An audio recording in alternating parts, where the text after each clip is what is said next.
As New Yorkers, we're often busy looking up at the development going on around us. We rarely stop to consider what lies beneath the city streets. And it's really hard to imagine that this small island village would one day become a forest of skyscrapers. Yet as an urban archaeologist, that's exactly what I do. I consider landscapes, artifacts to tell the stories of the people who walk these streets before us, because history is so much more than facts and figures. When people think of archaeology, they usually think of dusty old maps, far-off lands, ancient civilizations. You don't think New York City and construction sites. Yet that's where all the action happens, and we're never sure exactly what we're going to find beneath the city streets. Like this wooden well ring, which was the base for the construction of a water well. It provided us an opportunity to take a sample of the wood for tree ring dating and get a date to confirm the fact that we had indeed found a series of 18th century structures beneath Fulton Street. Archaeology is about everyday people using everyday objects, like the child who may have played with this small toy, or the person who consumed the contents of this bottle. This bottle contained water imported from Germany and dates to 1790. Now, okay, we know New Yorkers always had to go to great lengths to get fresh drinking water. Small island, you really couldn't drink the well water. It was too brackish. But the notion that New Yorkers were importing bottled water from Europe more than 200 years ago, truly a testament to the fact that New York City is a cosmopolitan city, always has been, where you could get practically anything from anywhere. If you and I were to walk through City Hall Park, you might see an urban park and government offices. I see New York City's largest and most complex archaeological site. And it's significant not because it's City Hall, but because of the thousands of poor prisoners and British soldiers who lived and died here. Before it was City Hall Park, the area was known as the Common, and it was pretty far outside the city limits.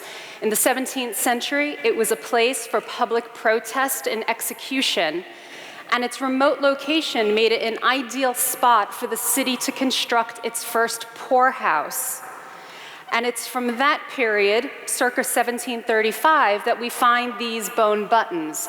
These were made by poor persons in the almshouse.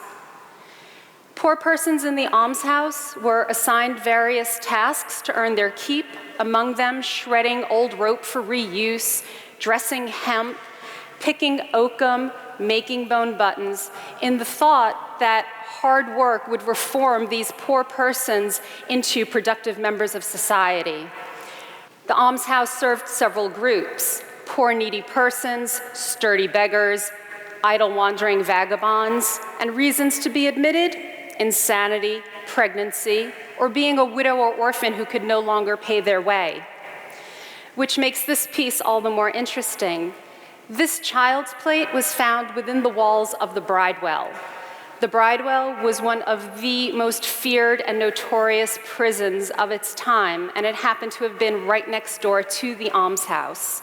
In fact, there were prisons on either side of the almshouse, and at times, these institutions were so overcrowded, prisoners and poor persons were sharing the same spaces. And while there was a lot of clamor about how can you expose children to hardened criminals, let's not forget that children as young as 12 were convicted to the Bridewell for stealing bread. What all this gives us is an insight into life in the 18th century, what it was like to be poor in the 18th century, perhaps being segregated from a portion of society, perhaps being assigned tasks to earn your keep. It was a time when 3/5 of New York City's population was living at or near the subsistence level, if not below, and 10% of the population owned more than half of the city's wealth. The past has a lot to teach us about our present and our future. I'm a firm believer that in order to have a sustainable future, we must have a well-understood past.